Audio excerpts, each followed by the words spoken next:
अस्सलाम वालेकुम नाज़रीन, कैसे हैं आप सब? खैरियत से हैं? नाज़रीन, प्रीवियस वीडियो में हमने बात की थी ड्रामा सीरियल अर्तुगरुल की सीज़न 1 की स्टोरी पे। आज हम बात करने वाले हैं सीज़न 2 की स्टोरी पे। उम्मीद है प्रीवियस वीडियो की तरह ये वीडियो भी आपको पसंद आएगी।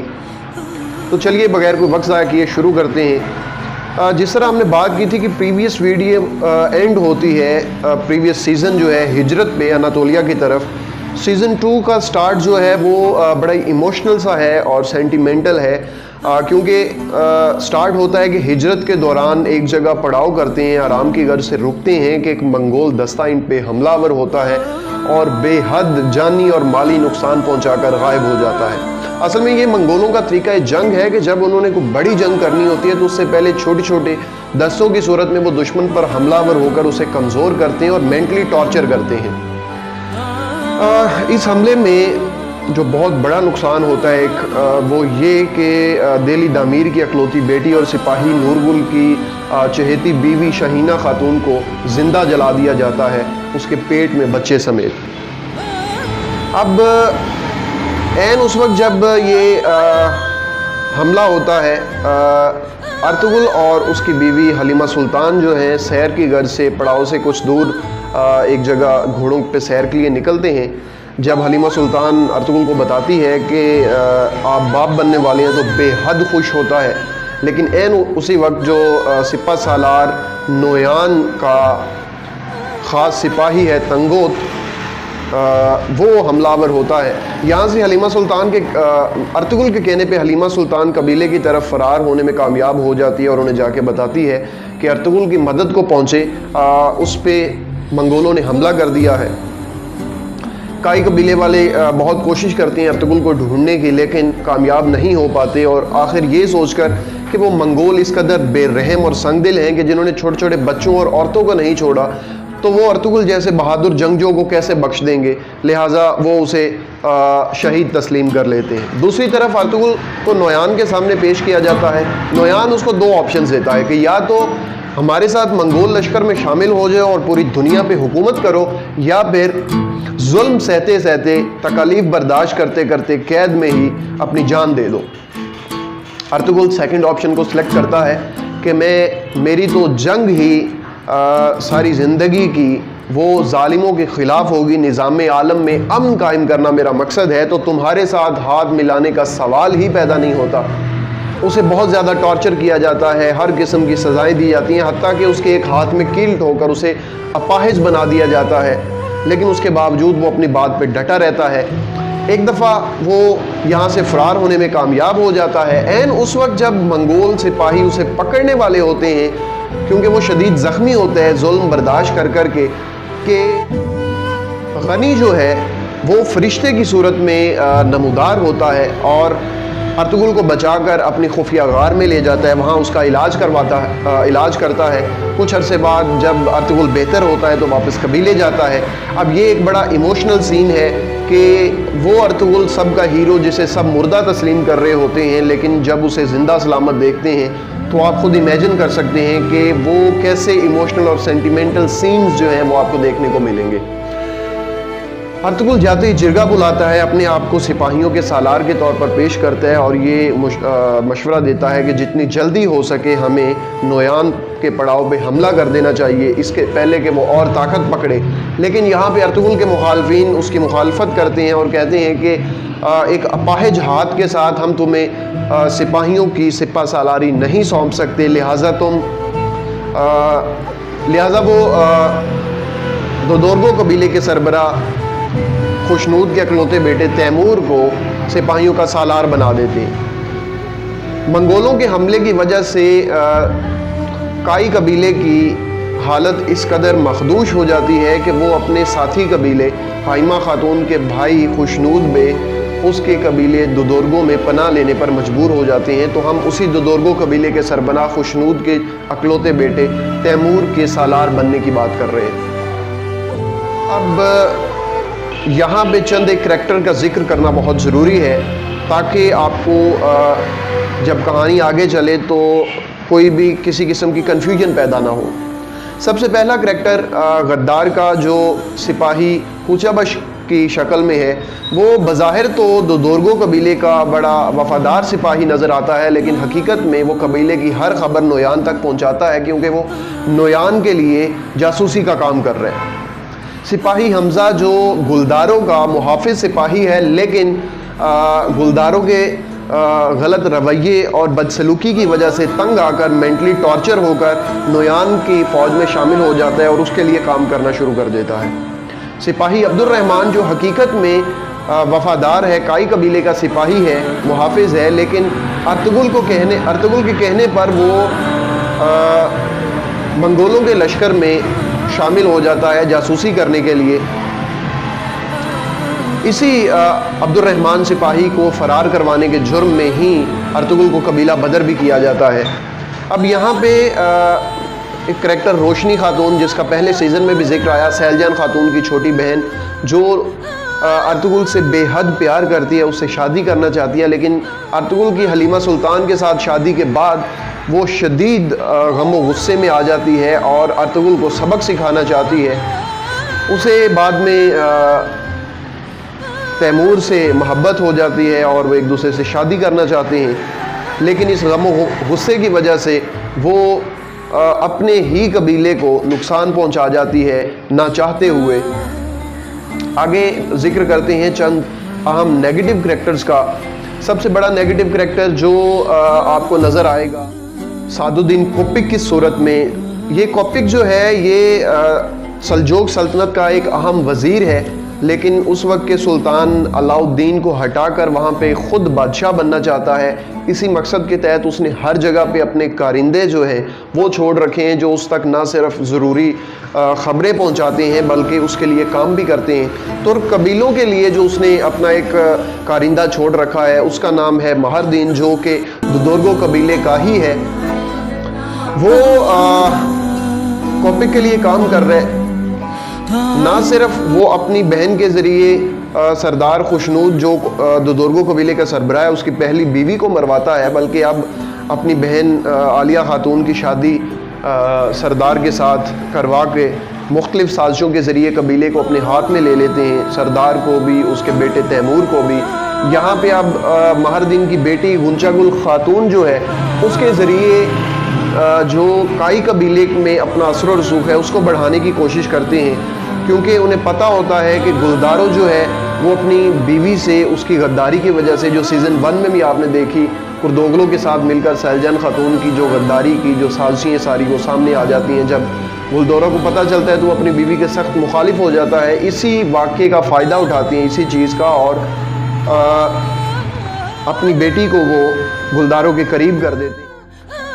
अब स्टोरी आगे बढ़ती है। सल्जोक सल्तनत का एक बहुत अहम आदमी और ताजर अताबे वो कबीले में आता है और अर्तुगरुल के बारे में पूछता है। उसे बताया जाता है कि उसे कबीला बदर कर दिया गया है, तो वो इस चीज़ पे इंतहाई गम व गुस्से का और नाराज़गी का इजहार करता है कि वो अहम हीरा, वो अहम शख्स जिससे तुम्हें फ़ायदा उठाना चाहिए, तुमने उसे कबीला बदर कर रखा है। तो यहाँ पे अताबे की एक खुफिया मुलाकात जो है वो भी होती है अर्तुगरुल से, जिसमें वो उसे दो अहम राज बताता है। एक उसके भाई सारम के बारे में जो सालों पहले लापता हो चुका होता है, वो उसे बताता है कि वो सल्जोक सल्तनत की खातिर मंगोल लश्कर में जासूसी का काम कर रहा है। और दूसरा अहम राज उस पर ये इंकशाफ करता है उसके सामने कि मुझे ये वजीफ़ा सौंपा गया है सल्तनत की तरफ से कि मंगोलों की हर एक चीज़ की इंफॉर्मेशन इकट्ठी करके पहुंचाओ ताकि उन पे हमला किया जा सके। तो ये वो डॉक्यूमेंट्स हैं सारे जो मैंने इकट्ठे किए मंगोलों की ताकत को तोड़ने के लिए, हमला करने के लिए। यहाँ पे नोयान के ख़ास आदमी तंगोत के एक तीर का निशाना बनता है अताबे, और उसकी मौत वाक़या हो जाती है। अब अर्तुगरुल के ख़िलाफ़ ये साजिश रचाई जाती है कि उसने अताबे को शहीद कर दिया है।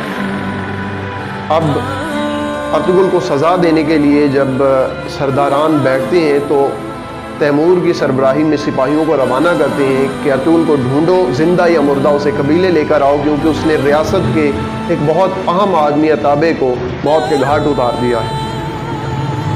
अब यहाँ पे जो सिपाही कुचाबश है उसकी गद्दारी के ज़रिए तैमूर और उसके सिपाहियों का सामना होता है नोयान और उसके सिपाहियों से, और यहाँ पे नोयान तैमूर समेत उसके सब सिपाहियों को मौत के घाट उतार देता है, शहीद कर देता है। और सिपाही कुचाबश कबीले जाकर ये साजिश रचाता है अर्तुगरुल के ख़िलाफ़ कि अर्तुगरुल ने अताबे के बाद अब तैमूर को भी शहीद कर दिया है तमाम सिपाहियों समेत। तो जब दोनों कबीले दोरगो और काई कबीले आपस में खाना जंगी पर आमादा हो चुके होते हैं कि अर्तुगरुल ऐन उस वक्त कबीले में दाखिल होता है और कुचाबश की गर्दन उड़ा देता है कि ये वो गद्दार है जिसकी वजह से कबीले पे जो है सारी मुसीबतें आई हैं। लेकिन जिरगे के सामने चूँकि मावराए अदालत कत्ल किया होता है अर्तुगरुल ने, तो उसे सज़ाए मौत सुना दी जाती है। ऐन उस वक्त जब अर्तुगरुल को सज़ाए मौत दी जाने वाली होती है तो इब्नुल अरबी जो एक मजहबी शख्सियत के तौर पर सीज़न 1 में भी दिखाए गए हैं और अर्तुगरुल के साथी हैं, वो कबीले एंटर होते हैं तैमूर को लेकर। तो यहाँ पे तैमूर गवाही देता है कि अर्तुगरुल बेगुनाह है, उसका कोई कसूर नहीं है। यहाँ पे अर्तुगरुल की कुछ साख जो है, हैसियत जो है, वो कबीलों में बहाल हो जाती है। अब यहाँ चूँकि रियासत में भी ये गलत फहमी फैल जाती है कि अर्तुगरुल ने ही अताबे को, जो रियासत का ख़ास बंदा है, उसे शहीद किया है। तो अर्तुगरुल अपनी बीवी हलीमा सुल्तान और दिल्ली दामीर को भेजता है एक ख़त और उन अहम दस्तावेज़ात के साथ जो अताबे ने उसे मंगोलों के ख़िलाफ़ दी होती हैं। लेकिन रास्ते में हलीमा सुल्तान और दिल्ली दामीर पे मंगोल दस्ता हमलावर होता है। यहाँ पे जो अर्तुगरुल का भाई है सारम, वो इनकी जान बचाता है। अब कहानी आगे बढ़ती है तो अर्तुगरुल की मुलाकात सफ़ेद दाढ़ी वालों एक करैक्टर है उनसे करवाई जाती है, जो अर्तुगरुल को एक ब्रॉड विजन देते हैं कि अब अहयाए उरूज का वक्त है, तुर्क लोगों की अपनी सल्तनत बनाने का वक्त है और सारे जुल्म सितम ख़त्म करके दुनिया में इंसाफ का झंडा लहराने का वक्त है। लिहाजा तुम अपने साथियों के साथ, कबीले के साथ बाज़ंतीनी सरहदों की तरफ हिजरत कर जाओ और वहाँ से इस तहरीक का आगाज़ करो। इसी तरह जब सिपाही अब्दुर्रहमान को फ़रार करवाने के जुर्म में इसे कबीला बदर किया जाता है अर्तुगरुल को, तो इसी तरह का एक ब्रॉड विजन जो है इब्नुल अरबी भी अर्तुगरुल को देते हैं कि बेहतर है कि तुम अब अपनी सिर्फ कबीले की फ़िक्र नहीं, अब पूरी उम्मत मुसलमान की फ़िक्र करो, क्योंकि पूरी उम्मत इस वक्त मुश्किलात से दो चार है। अर्तुगरुल वापस कबीले पहुंचता है तो नोयान के पड़ाव पे हमले की तैयारी हो चुकी होती है। अब सालार जो है वो अर्तुगरुल का बड़ा भाई गुलदारो बन चुका होता है, क्योंकि तैमूर आपको पता है शदीद ज़ख्मी है। ऐन उस वक्त अर्तुगरुल को खबर पहुंचती है कि उसका भाई सारम सराय में उससे बहुत अहम मुलाकात करना चाहता है। तो अर्तुगरुल पड़ाव पे हमले की बजाय अपने भाई को मिलने सराय चला जाता है। अब यहाँ पे दोनों तरफ बड़े अहम वाक़यात पेश आते हैं। एक तरफ तो गुलदारों की क़ियादत में जो है सिपाही वो हमला करते हैं और तमाम जो उसका लश्कर है नोयान का, उसका ख़ात्मा कर देते हैं। सिर्फ दो लोग बचने में कामयाब हो जाते हैं, एक बाछू जो उसका राजदार है और रूहों से इसके मुज़ाकरात करवाता है नोयान के, दूसरा उसका अहम और ख़ास आदमी तंगोत जो हर ख़तरा मोल लेता है उसकी खातिर। इसी तरह से दो अहम कैदी, एक हमज़ा जो गद्दारी का मुर्तकिब होता है, काई कबीले का सिपाही गुलदारों का वो कैद होता है, बल्कि सिपाही अब्दुर्रहमान जो कबीले की खातिर गद्दारी कबीले की खातिर जासूसी कर रहा होता है, वो भी इनके हाथ लग जाता है। तो उसे ज़ख्मी हालत में कबीले पहुंचाते हैं, हमज़ा को कैद कर देते हैं। दूसरी तरफ अर्तुगरुल जो है वो अपने भाई सारम को जब मिलता है तो सारम उसे बताता है कि ओघोज़ खान की जो इंतहाई नायाब मोहर है जिसके सब पीछे लगे हुए हैं वो मेरे पास है, वो उसे दिखाता है। असल में ये मोहर इतनी कीमती है कि ये जिसके पास भी होगी सब लोग उसको अपना तुर्क कबाइल उसे अपना लीडर और रहनुमा समझेंगे, उसको काबिल इज़्ज़त व एहतराम समझेंगे। नोयान जो कि इस ताक में होता है कि वो ये मोहर हासिल करके इन दोनों को ख़त्म कर दें, एक तीर से दो शिकार कर ले, वो हमला करता है। लेकिन अर्तुगरुल की बहादुरी की वजह से वो बचकर वो नाकाम वहाँ से निकल जाता है, सराय से अपनी जान बचाकर मोहर हासिल करने में नाकाम रहता है। लेकिन यहाँ पे हमले में सारम जो अर्तुगरुल का भाई है वो ज़ख्मी हो जाता है और कबीले उसे ज़ख्मी हालत में अर्तुगरुल पहुँचाता है। इंतहाई दिक्कत अंगेज़ और ये इमोशनल सीन्स अगेन आपको देखने को मिलते हैं। अब सिपाही हमज़ा को गुलदारो माफ़ करने के हक़ में नहीं है, उसे सज़ाए मौत देना चाहता है उसकी गद्दारी की वजह से। लेकिन हमज़ा कहता है कि मुझे अपनी गलती का एहसास हो गया, मैं तौबा करता हूँ, मेरी जान कबीले के किसी काम आ जाए, इसलिए मुझे एक मौका दो ताकि मैं नोयान को तुम्हारे हाथों में दे दूँ, फिर मैं अगर मर भी जाऊँ तो मुझे कोई दुख नहीं है। यहाँ पे एक और करैक्टर का जिक्र करना बड़ा ज़रूरी है, ताजिर अफरासियाब, जो कि एक ताजर के रूप में कबीले में एंटर होता है लेकिन हकीकत में नोयान का सिपाही है और नोयान का ख़ास आदमी है, जासूसी का काम कर रहा है और कबीले के साथ ऐसे मुआशी सौदे करना चाहता है जिससे कबीला जो है वो बुरी तरह से मुआशी तंगी का शिकार हो जाए। हमज़ा के ज़रिए गुलदारों को ताजिर अफरासियाब के बारे में चूँकि पता चलता है तो वो उस पर एतबार करता है और उसे अफरासियाब के सामान में छुपा देता है। अब यहाँ पे एक और साजिश नोयान जो रचाता है अपने ख़ास बंदे ताजिर अफरासियाब के ज़रिए, वो ये कि गुलदारों की बीवी सैलजान खतून का उसके खेमे से अगवा करके वो अपने ही सामान में छुपा लेता है। जब ये खबर कबीले पहुँचती है और नोयान की डिमांड सामने आती है कि वो सैलजान खातून के बदले ओगोस खान की मोहर जो है वो चाहता है, पहले तो सारम वो मोहर नहीं देता, लेकिन फिर जब हालात इंतहाई गंभीर देखता है तो वो मोहर देने के लिए राज़ी हो जाता है और अपने खेमे में जाकर वो देखता है कि मोहर गायब है। हकीकत में वो मोहर महरदीन जो सादुद्दीन कोपिक का इंतहाई ख़ास आदमी है, वो अपनी बेटी गोंचागुल खातून के ज़रिए चोरी करवा चुका होता है। नकली मोहर बनाते हैं और नोयान से अपनी बीवी नोयान से सैलजान खातून को बचाने के लिए गुलदारो अपनी बीवी को छुड़ाने के लिए निकल पड़ता है। यहाँ पे अब एक और अहम वाक़या पेश आता है कि नोयान का ख़ास सिपाही तंगोत जो है वो नोयान की पॉलिसियों से, फ़ैसलों से बहुत तंग आ चुका होता है। अब वो बैठा तो घात लगाकर होता है काई सिपाहियों पे हमले के लिए, लेकिन वो नोयान की आवाज़ देने पे बाहर नहीं आता और नोयान यहाँ पे कैद हो जाता है। नोयान को कबीले लेके पहुँचते हैं, उसे सज़ाए मौत देने वाले होते हैं कि सादुद्दीन कोपिक पहुँच जाता है और उसकी रिहाई का मुतालबा करता है कि इसे सही सलामत मेरे हवाले कर दो, क्योंकि अब ये कबीले का नहीं रियासत का मामला है। इसके बदले में हमने अपने 3 सालारों को छुड़वाना है, ये अब रियासत का मामला है तो कबीला इसमें ना पड़े। चारों ना चार कबीले वाले उसे सादुद्दीन कोपिक के हवाले कर देते हैं। सादुद्दीन कोपिक नोयान से ये वादा करवाता है कि तुम जब मैं बनूँगा, सुल्तान बनूँगा, तो तुम ओक्ता खान जो मंगोलों का सरदार है उसके और मेरे दरमियान मुआहिदा करवाओगे कि मंगोल मेरी सल्तनत पे हमले ना करें। अब सादुद्दीन कोपिक जो है वो नहले पे दहला ये खेलता है कि वो नोयान के बाद नोयान के ख़ास आदमी जो नोयान के ख़िलाफ़ हो चुका होता है तंगोत, वो उसे भी अपने साथ मिलाता है, उसे ओगोस खान की मोहर देता है। ये वही मोहर है जो महरदीन ने अपनी बेटी के ज़रिए चोरी करवाई है। अब वही मोहर वो कोपिक के हवाले कर चुके होते हैं। कोपिक उसे तंगोत को देता है कि तुम ये मोहर ओक्ता खान को देना और उसे नोयान की गलतियों के बारे में बताना, तो नोयान की जगह पे तुम्हें कमांडर मुंतखब कर दिया जाएगा, तो हम मिलकर इस इलाके में हुकूमत करेंगे। अब कबीले से सारम जो कुछ बेहतर हो चुका होता है अपने ज़ख्मों की वजह से, और दिली दामीर ये निकलते हैं नोयान को ख़त्म करने के लिए, क्योंकि नोयान ने उनके कबीले वालों पे एक जुल्म जो है वो बर्पा किया होता है। एन एपिसोड 1 में आपने देखा होगा जब वो पड़ाव किया होता है उन्होंने हिजरत के दौरान।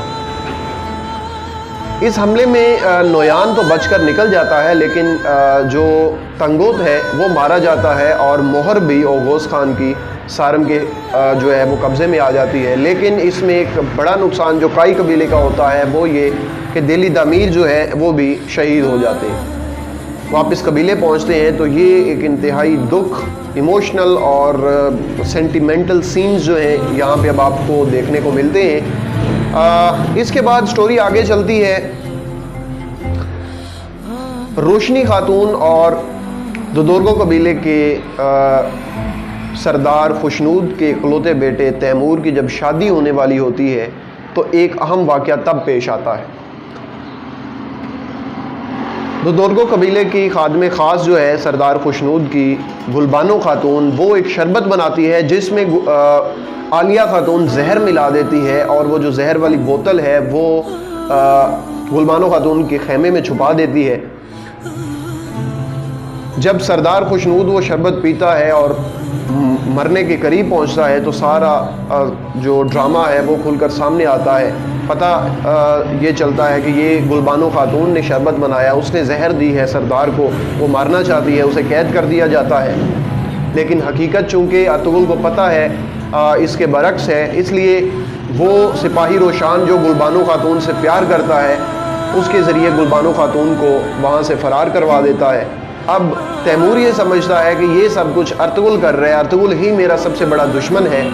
यहाँ पे अर्तुगरुल उसकी आंखें खोलने के लिए एक बड़ा जाल बिछाता है और दाना फेंककर ना सिर्फ वो आलिया खातून और गोंचागल खातून की असलियत सामने लेकर आता है, बल्कि यहाँ पे माहरदीन जो है सादुद्दीन कोपी का ख़ास आदमी, वो भी फंस जाता है।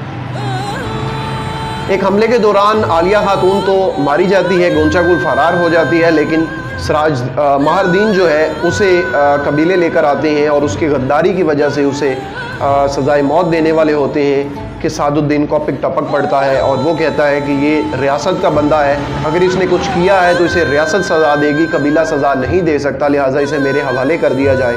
लेकिन यहाँ पे अब अर्तुगरुल उसकी एक नहीं सुनता और अपनी तलवार से उसका सर कलम करता है और उसे उसका सर पकड़ा देता है कि अगर तुमने लेके जाना है तो तुम्हें इसका सर मिलेगा और कुछ नहीं। अब बहुत गहरी दुश्मनी का आगाज़ हो जाता है सादुद्दीन कोपिक और अर्तुगरुल के दरमियान। गठजोड़ की अब बात करते हैं जो सादुद्दीन कोपिक और यहाँ पे गोंचागुल खातून जो फ़रार हो चुकी होती है वो सादुद्दीन कोपिक के पास पहुँचती है। इसी तरह से माहरदीन का ख़ास सिपाही बाकर जो है वो भी सादुद्दीन कोपिक के पास पहुँच जाता है। इधर नोयान जो जिसकी ताकत बिल्कुल ख़त्म हो चुकी होती है वो मंगोलों के फ़रार सिपाहियों को अपने साथ शामिल करके अपनी ताकत बहाल करता है और सादुद्दीन कोपिक के साथ गठजोड़ कर लेता है। अर्तुगरुल के ख़िलाफ़ ये सारा गठजोड़ जो है अब ये क्या कदम उठाता है उसकी बात करते हैं। स्टोरी आगे चलती है तो दो अहम करैक्टर्स, एक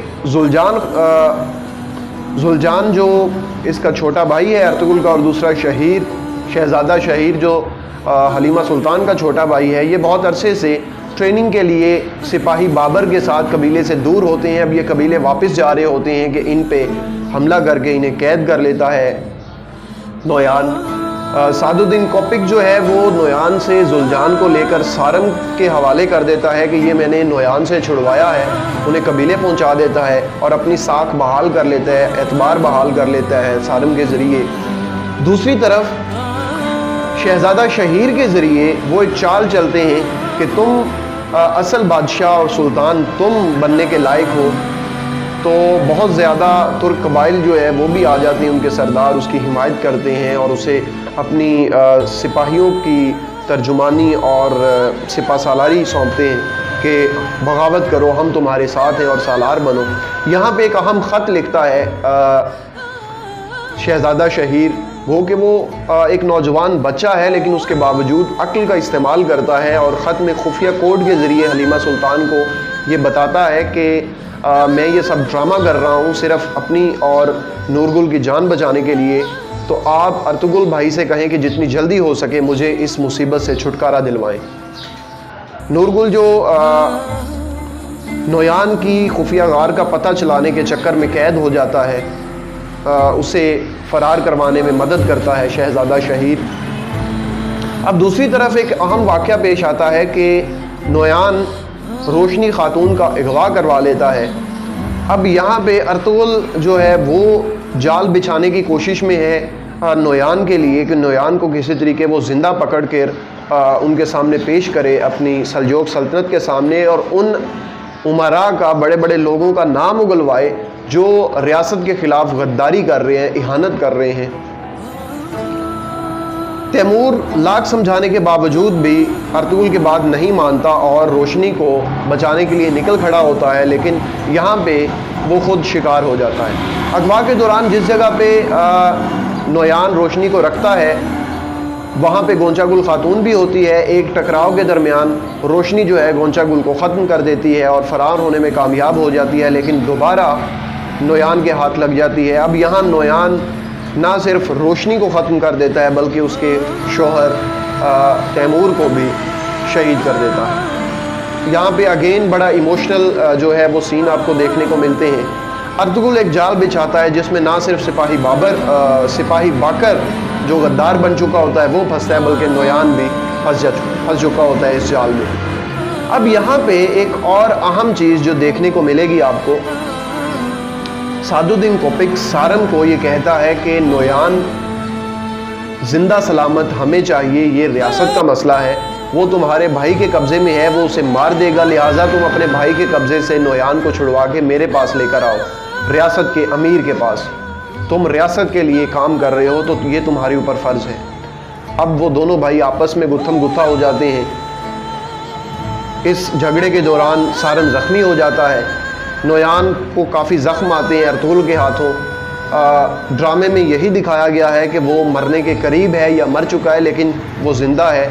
अगले सीज़न में वो फिर से एंट्री मारेगा।